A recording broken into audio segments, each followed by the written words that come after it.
मित्रों, दिग्विजय देश की आवाज़ में आपका बहुत बहुत स्वागत है। आज मैं हूँ लखनऊ के आशियाना कॉलोनी में और यहाँ रहती हैं एक बहुत ही वरिष्ठ विदुषी, संस्कृत की प्रकांड विद्वान श्रीमती नवलता जी, जो कि कानपुर के विक्रमाजीत सिंह धर्म संस्कृति कॉलेज में लंबे अरसे तक, करीबन 31 वर्ष तक HOD रहीं, एसोसिएट प्रोफेसर रहीं और यहाँ रहकर उन्होंने संस्कृत के गूढ़ ज्ञान विज्ञान को जाना।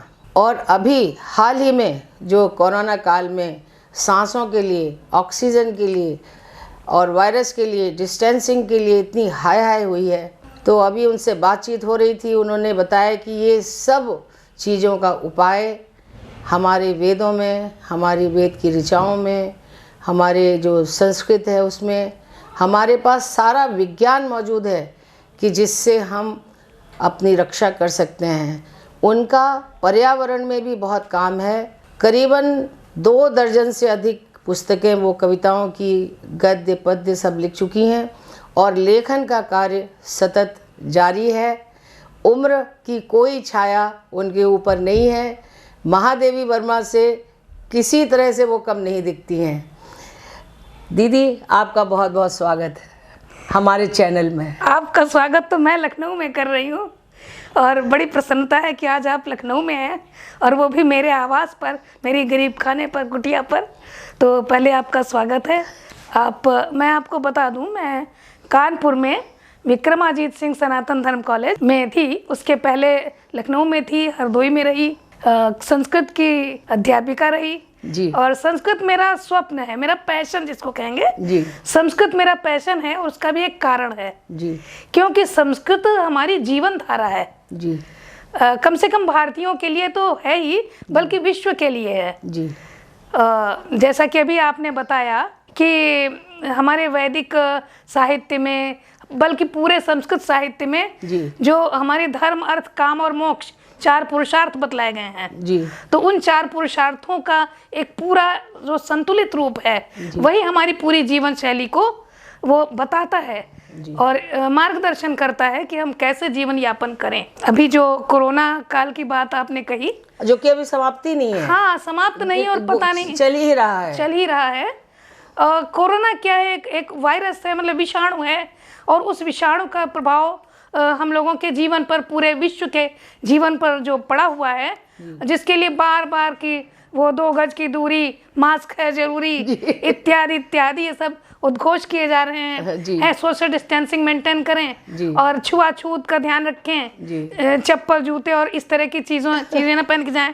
तो मैं आपको बताऊं, हमारे घड़ी भी ना पहने। हाँ, घड़ी भी ना पहने, क्योंकि घड़ी जो है ना, घड़ी में अधिकतर इसका पट्टा चमड़े का होता है और चमड़े का नहीं भी होता है तो जिस भी पदार्थ का, या तो केमिकल वस्तुओं का होता है, तो उसमें जो भी इस तरीके की चीज़ें हैं उसमें वायरस, जो विषाणु है, वो बहुत सूक्ष्म तत्व होता है, तो वो चला जाता है, उसमें लग जाता है, संलग्न हो जाता है और वो अपना प्रभाव करता है। तो मैं ये कहना चाह रही थी कि हमारे यहाँ जैसे मनुस्मृति थी, मनुस्मृति में धर्म का विवेचन किया गया और हमें कैसी दिनचर्या अपनानी चाहिए उसके लिए बताया गया। उसके पहले वैदिक साहित्य में भी और सर्वत्र ये बताया गया कि हमको सबसे अधिक साफ सफाई का ध्यान रखना है। स्वच्छता, जो हमारे प्रधानमंत्री जी ने वो स्वच्छता का जो नारा दिया, उसके पहले गांधी जी ने स्वच्छता का नारा दिया, तो स्वच्छता का कोई विकल्प नहीं है और वो स्वच्छता आंतरिक, हमारे हृदय की और बाहरी दोनों प्रकार की स्वच्छता होनी चाहिए। हमारे आंतरिक स्वच्छता का संबंध हमारे मानसिक पर्यावरण से है और जो बाहरी स्वच्छता है वो बाह्य पर्यावरण, जो हमारा भौतिक पर्यावरण है। और भौतिक पर्यावरण में जो 5 तत्व पृथ्वी, जल, तेज, वायु और आकाश हैं, ये जैसे रूप में सृष्टि के समय थे आदि में, परिवर्तन होता रहता है, कोई शक नहीं है, लेकिन हम उनको यथावत बनाए रखें, प्रयास करें। हम वृक्ष लगाएं, हम नदियों को साफ रखें, है ना, हम अपना मैल, अपने शरीर का मल नदियों में ना बहाएं, हम वृक्ष लगाएं और वृक्षों की रक्षा करें। इसी प्रकार से हम जो है अग्नि का बहुत अधिक इतना तीव्रता से न करें कि हमारा मतलब भौतिक जो पर्यावरण है, परिवेश है, वो जल जाए, और ऐसा भी ना हो कि हम प्रकाश भी ना पा सकें, है ना। इसी प्रकार से वायु का मतलब एक संतुलित अप्रोच, बिल्कुल एक संतुलित हमारी अप्रोच होनी चाहिए, संतुलित जीवन हमारे पर्यावरण के प्रति, 5 भूतों के प्रति। और आकाश को बताया गया कि आकाश का गुण होता है शब्द, और जितना ध्वनि प्रदूषण हो रहा है जी, उसका परिणाम हो रहा है कि हमारा मतलब आकाश दूषित हो रहा है। और आकाश में जितनी भी वस्तुएं हैं, आकाश क्या है, वैक्यूम है, खाली स्थान ही आकाश है। तो इसको हम अपने, चाहे अपशब्द हों, चाहे वो जो अस्पष्ट नॉइज है ना, जो ध्वनि है, तीव्र ध्वनि, उससे यदि हम भरे रहते हैं तो हम वास्तव में अपने लिए एक ऐसा वातावरण पैदा कर देते हैं जहां हमारा जीवन संकट में हो जाए। एक अव्यक्त या जो अनसीन है, हाँ, ऐसा एक चारों तरफ परत टेंशन की बनती चली जाती है, जिससे हमें कुंठा होती, हाँ, हर एक के मानव के जीवन पे असर, मनोवैज्ञानिक रूप से कुंठा होती है, हताशा होती है, शांति का अभाव होता है, और हमें हर समय एक ऐसा लगता है जैसे हम तनाव में जी रहे हैं। तो उस तनाव में न जिएं, इसके लिए हमें अपनी उस जीवन शैली का जो हमारे भारत में थी पहले, उसको अपनाना आवश्यक है। थोड़ा सा बताइए कि क्या करना चाहिए आज के संदर्भ में। जैसे जो तात्कालिक कोरोना की समस्या है, इस संदर्भ में सबसे अच्छा हमारे यहाँ ये बतलाया गया था कि हम जो है अपने परिवारों में किस प्रकार से, जब बच्चा पैदा होता है, जब जातक का जन्म होता है, तो उस समय आपको ध्यान होगा कि एक संवर बनती थी। आजकल तो अधिकतर हॉस्पिटल्स में बच्चे होते हैं, और हॉस्पिटल में भी वही सब होता है जो घर में गूगा लोबान जलाया जाता था, है ना। तो गूगा लोबान जो है, ये सबसे बड़ा विषग्न है जी, विष को नष्ट करने वाला तत्व है। इसी प्रकार गाँव में जो है वो गोबर लीपा जाता था, गोबर जलाया जाता था। हम शहरों में उसकी कल्पना भी नहीं कर सकते कि गोबर जलाएंगे या गोबर लीपेंगे, लेकिन उनके विकल्प हैं। तो वो भी एक विषग्न विषाणु तत्वों को नष्ट करने वाला वो एक उपाय होता था। तो इस प्रकार से अब जो हमारे यहाँ पूजा पाठ इत्यादि होते थे, आजकल तो घरों में सालों साल हवन नहीं होते हैं। हवन अभी हम लोगों ने हवन किया, अभी इसी हमारी बेटी का जन्मदिन था 30 अगस्त को, तो हम लोगों ने यज्ञ किया, हवन किया। और उस हवन के 2 उद्देश्य थे। एक तो यह है कि बेटी का जो उसको मानसिक रूप से उसको शांति मिले, उसकी समृद्धि हो, उसका पुष्टि हो, और दूसरा ये था कि वातावरण की शुद्धि हो। तो उसमें वही चीजें, जैसे हम लोगों ने विशेष रूप से गूगल लोबान जलाया उसमें, और जो मेवा इत्यादि है उसको हमने उसमें रखा। तिल और जौ ये जो है जब जलते हैं तो इनसे जो सुगंध उठती है वो भी वातावरण के शुद्ध करने वाली होती है। तो अन्य जो आम की लकड़ी में उसका हवन किया गया। अच्छा, ये बताइए, आम की ही लकड़ी क्यों हवन में प्रयोग होती है? ऐसा आम भी जो ये हमारे पंच वृक्ष हैं, जो आम, गूलर, बरगद, पाकर और एक और मैं भूल रही हूँ। तो ये 5 वृक्ष जो हैं ये वास्तव में ये स्वास्थ्यकर होते हैं, स्वास्थ्य करने वाले होते हैं। पीपल, हाँ। तो ये 5 वृक्ष जो हैं ये स्वस्थ करने वाले होते हैं। आम की लकड़ी दूसरी बात हल्की होती है जी, और अच्छा, इससे जल्दी पकड़ती है। इसको जलाने से जो कोयला निकलता है उसका उसमें कार्बन की मात्रा कम होती है जी, ऐसा सुनते हैं जी, ऐसा लोग बताते हैं। तो इसलिए आम की लकड़ी में यदि हम हवन करते हैं तो उससे उठने वाला धुआं वो कार्बन की मात्रा कम उत्सर्जित करता है जी। यानी आप ये कहना चाह रहे हैं कि अगर हम चाहें तो शहरी जीवन में भी कम से कम जन्मदिन और मैरिज डे और ये सब बजाय केक काटने के, हम घर में हवन करके बिल्कुल मतलब आत्मा को, मन को, शरीर को, घर के वास्तु को, घर के वातावरण को एक मजबूती, पुष्टिवर्धक और शक्तिवर्धक बना सकते हैं। हाँ। और इस तरह से हम अपने जड़ों से भी जुड़े रहेंगे और जो नए जीवन के थ्रेट्स हैं, जो चैलेंजेस हैं, चुनौतियां हैं, उनसे उनका भी सामना बचे करने रहेंगे। के लिए अपने को तैयार कर सकेंगे। और चूंकि इनका पर्यावरण में दीदी का बहुत काम है, नवलता जी का, तो आप कौन से वृक्षों को सजेस्ट करती हैं कि घर के आसपास जरूर लगाएं? घर के आसपास तो नीम का वृक्ष हो, नीम का वृक्ष लगाना चाहिए जी। लेकिन अभी मैं कल एक वो सुन रही थी, एक वास्तुविदों का, एक बहुत अच्छे वास्तुविद हैं, तो उनका व्याख्यान सुन रही थी, तो वो ऐसे बताए थे नीम का वृक्ष लगाना चाहिए, इसी प्रकार वट वृक्ष लगाना चाहिए, लेकिन घर से पर्याप्त दूरी पर, क्योंकि इन वृक्षों की जो जड़ें हैं वो घर की नींव को ढीला कर सकती हैं, शिथिल कर सकती हैं, तो लगाना चाहिए वो। दूसरी इसके अलावा जो पेड़ पौधे हैं, जो फलदार वृक्ष और पुष्पदार वृक्ष, पादप पौधे, वो लगाने चाहिए। पर्यावरण और ऑक्सीजन की दृष्टि से दो पौधे बहुत महत्वपूर्ण हैं। एक तो पौधा तुलसी का, और हाँ, आपको ध्यान होगा कि हमारे बचपन में हमारे घरों में तुलसी का पौधा ज़रूर होता था, और वो भी घर के बीचों बीच में, घर में के बीच में आंगन होता था। अब तो घरों के बीच में आंगन होता नहीं है, या तो होता ही नहीं है, और या पीछे या आगे होता है, लेकिन फिर भी तुलसी का पौधा रोपा जाता है, लगाया जाता है, और हम तुलसी को जल दान करते हैं, उसकी पूजा करते हैं, क्योंकि तुलसी एक ऐसा पौधा है जो 24 घंटे ऑक्सीजन देता है। इसी तरह पीपल वृक्ष ऐसा है जो 24 घंटे ऑक्सीजन देता है। तो ऑक्सीजन की दृष्टि से जहाँ पर पीपल के वृक्ष और तुलसी के पौधे हैं, वहाँ पर ऑक्सीजन की कमी होनी ही नहीं है।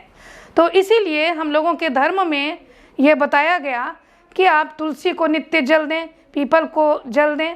हम लोगों को आज भी ये चीज़ें ध्यान रखनी चाहिए, और भले ही हमारा घर छोटा हो, लेकिन उसमें कहीं गमले में ही सही तुलसी का पौधा अवश्य लगाना चाहिए। सूर्योदय के समय उसको जल देंगे तो सूर्य की किरणों के साथ में वो जल मिल करके तुलसी को और भी अधिक पुष्ट करेगा।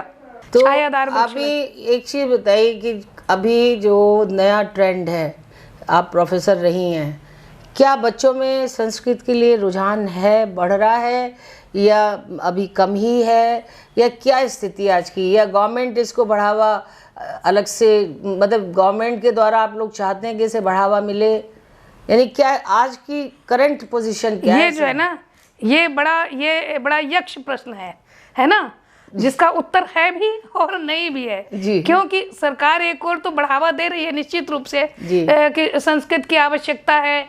संस्कृत की आवश्यकता क्यों है? संस्कृति का विकास करने के लिए, विज्ञान का विकास करने के लिए, है ना, संस्कृत भाषा को जानना है, संस्कृत भाषा की जानने की आवश्यकता के लिए हमको संस्कृत व्याकरण और संस्कृत साहित्य को पढ़ना है। लेकिन दूसरी ओर ये मैं जहाँ तक देखती हूँ, एक और समाज में तो संस्कृत के प्रति रुझान बढ़ रहा है, निश्चित रूप से बढ़ रहा है, और लोगों ने ये समझना शुरू कर दिया है कि संस्कृत का हमारे जीवन के, हमारे राष्ट्र के विकास के लिए बिल्कुल बहुत अधिक महत्व है।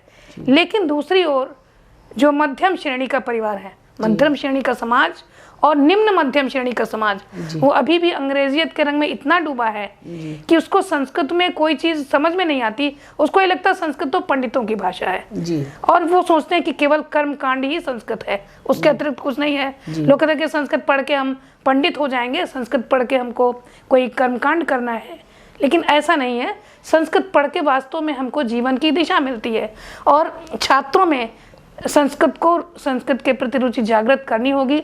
एक बड़ी विडंबना की बात यह है, जो हम लोग झेलते रहे समस्या, संस्कृत में छात्र कम हो रहे हैं लेकिन तो हमको एक तो सरकार के प्रति हमारी ये एक निवेदन है हमारा कि सरकार बिल्कुल छोटी कक्षाओं से, यदि पहली कक्षाओं से संस्कृत को अनिवार्य करे, और जैसे हम लोग बचपन में पढ़ते थे, छोटे छोटे वाक्य, छोटे छोटे शब्द, छोटे छोटे संदेश, उस प्रकार से बचपन से ही छोटी कक्षाओं से लेकर के और कम से कम हाई स्कूल तक संस्कृत को अनिवार्य कर दे, तो और संस्कृत में जो रोजगार के उपाय हैं, रोजगार के अवसर जो हैं, उनके प्रति सजग करें। यद्यपि हम लोग कर रहे हैं, और एक बहुत बड़ा संस्कृत जानने वालों का वर्ग है जो इसके प्रति समाज को जागरूक कर रहा है, लेकिन सरकार को जब तक ये सरकार कर रही है, लेकिन जब तक उसका क्रियान्वयन नहीं हो जाता तब तक कठिन है। यानी हाँ। आप ऐसा मानती हैं कि संस्कृत जरूर पढ़ाई जानी चाहिए? जरूर, और बचपन से ही पढ़ाई जानी अनिवार्य चाहिए? रूप से पढ़ाई जानी चाहिए जी। यानी संस्कृत के बिना कोई जीवन की कल्पना आप नहीं कर पा हाँ रहे? बिल्कुल, जीवन तो मतलब प्राण है और खा पी रहे हैं, जी रहे हैं, वो अलग बात है, लेकिन संस्कृत के बिना जीवन का विकास बिल्कुल संभव नहीं है। यानी संस्कार भी संभव नहीं है? हाँ, संस्कार संभव नहीं है। जिस श्रेष्ठ विश्व की कल्पना हम करते हैं, कृणवंतो विश्वमार्यम, वेद में हमने नारा दिया कि हम पूरे विश्व को आर्य बनाएंगे, श्रेष्ठ बनाएंगे, तो हम अपने भारतीय समाज को, अपने घर को, परिवार को ही श्रेष्ठ बनाने के लिए यदि प्रयास करते हैं तो भी हमें संस्कृत के मूल में जाना ही होगा। कुछ ऐसे सुंदर मंत्र बताइए जो विश्व कल्याण की कामना से आपके संस्कृत में कहे गए हों। पहले तो ये कृण्वन्तो विश्वमार्यम है, और वैदिक मंत्रों में शिव संकल्प की का मंत्र, हर मंत्र, यद्यपि जितने भी मंत्र हैं वो सब विश्व कल्याण की कामना के ही लिए हैं। एक अग्नि के प्रति है, अग्ने नय सुपथारा ये अस्मान विश्वानि देव वयुनानि विद्वान युयोध्यस्मज्जुहराणमेनो भूयिष्ठान्ते नम उक्तिम विधेम। अग्नि के प्रति है ना कामना करते, प्रार्थना करते हैं कि हे अग्नि, हमें सन्मार्ग पर ले चलो। अब प्रश्न यह है कि अग्नि को ही क्यों कह रहे हैं जी? क्योंकि अग्नि तेज है, तेज पुंज है, और अग्नि ही प्रकाश देता है, प्रकाश ही मार्गदर्शक होता है। इसी प्रकार से विश्वानि देव सवितर दुरितानि परासुव यद भद्रं तन्न आसुव, जो भद्र है, कल्याणकारी है, वो मुझे दीजिए। इस प्रकार से सूर्य के प्रति हम प्रार्थना करते हैं। इसी प्रकार से हम एक जो ऋग्वेद के अंतिम मंडल में अंतिम सूक्त जो है उसमें एक मंत्र है, संगच्छध्वम संवदध्वम संवो मनांसि जानताम देवा भागम यथा पूर्वे संजानाना उपासते, कि हम साथ साथ चलें। जो आज जिसको जो नारा है कि सबका साथ सबका विकास, तो वो आज का नारा नहीं है, वो हमारी वैदिक संकल्पना है कि संगच्छध्वम, साथ साथ चलें, संवदध्वम, सम्यक बोलें, अच्छी प्रकार से बोलें, है ना। वाणी हमारी जो है वो मधुर है, मधुर होवे, वाचा वदामि मधुमन, मधुर वाणी बोलें, और समवो मनान से जानताम, एक दूसरे को, मन को जाने। तुम कोई साइकोलॉजिस्ट नहीं हो जाएंगे। मन को जानने का मतलब यही कि हम यदि एक दूसरे के प्रति अच्छा व्यवहार करेंगे, एक दूसरे से सौमनस्य और सामंजस्य रखेंगे, तो हम एक दूसरे के मन की बात को, मतलब क्योंकि जो हम हैं वही आप हैं, जो आप हैं वही हम हैं। हर व्यक्ति की संवेदनाएं, मानवीय संवेदनाएं सब एक जैसी होती हैं, तो हम जो अपने लिए सोचते हैं वही सबके लिए सोचें। इस प्रकार से ये कहा गया है, और मेरे ख्याल से इससे बड़ा और कोई मंत्र नहीं है। मैं इसको बहुत अच्छा समझती हूँ। अच्छा, एक चीज़ बताइए कि क्या संस्कृत में जो दूसरे समुदाय के लोग हैं, सिख हैं, जैन हैं, मुस्लिम हैं, क्या वो लोग कुछ इंटरेस्ट ले रहे हैं, आ रहे हैं? हाँ हाँ, ले रहे हैं। पहले तो अभी मैं भूल गई थी वो बात, जो जैन की बात आपने की, जीवन शैली की बात थी। तो जैन धर्म में जी आपको ध्यान होगा कि वो जैन धर्मावलंबी हैं साधु, वो अपने मुख पर वो बांधते मास्क, वो उनकी जीवन शैली है, आज से नहीं, सहस्त्रों वर्ष पुरानी उनकी जीवन शैली वो है जी।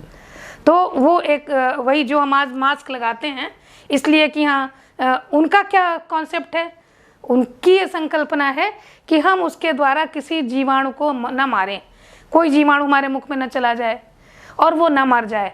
लेकिन वास्तविकता यही है कि कोई जीवाणु यदि विषाणु हमारे मुख में जाएगा तो हमें भी नुकसान पहुंचा सकता है।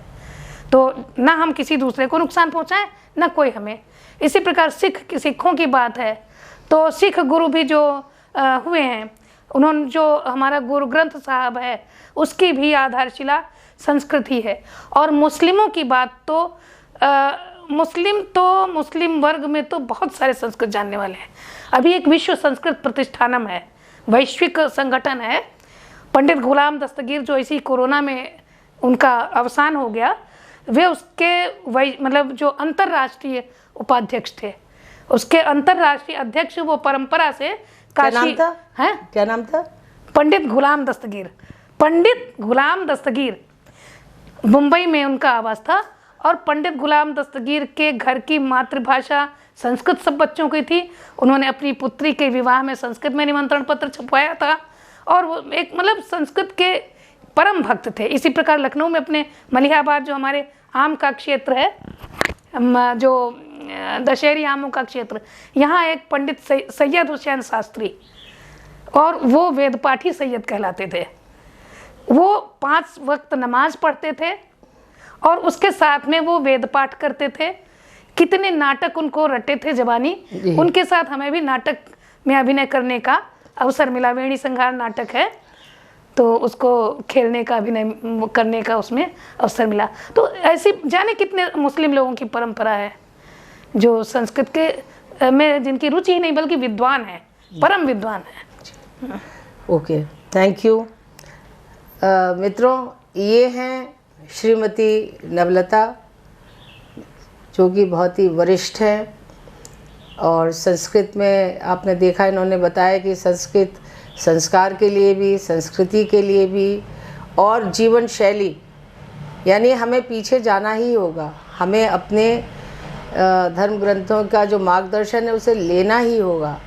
या तो हम सांसों के लिए तड़पेंगे या हम अपने सनातन धर्म में जो विशिष्ट बातें जीवन शैली के लिए दी गई हैं उन्हें फॉलो करेंगे, वरना आपने देखा ही है कि किस तरह से लोग हमारे बीच से चले गए जैसे कभी थे ही नहीं। और जो सबसे आखिरी और अंतिम बात है वो यही है कि नवलता जी के घर में बच्चे मातृभाषा संस्कृत है, संस्कृत में ही बातें करते हैं। हालांकि वो पूरी तरह से क्वालिफाइड हैं, कोई कोई MBA है, कोई टेक्नोक्रेट है और अच्छे अच्छे जॉब्स में हैं, लेकिन घर में उनकी मातृभाषा संस्कृत है। तो ऐसी विलक्षण प्रतिभा की धनी है ये परिवार, और मुझे आज इनका बातचीत करने का मौका मिला, बड़ा मेरा सौभाग्य। और जो उनकी इतने वर्षों की साधना और रिसर्च है वो उन्होंने बताई। आप कामना करती हूँ कि आपको कुछ ज्ञान प्राप्त हुआ होगा जो कि आपको एक बेहतर ज़िंदगी जीने में मदद करेगा। तो दोस्तों, आज के लिए बस इतना ही। मिलते हैं फिर एक और नई शख्सियत के साथ। तब तक के लिए कैमरामैन सुनील गौतम के साथ मधु श्रीवास्तव का नमस्कार। नमस्कार। नवलता जी नमस्कार। नमस्कार।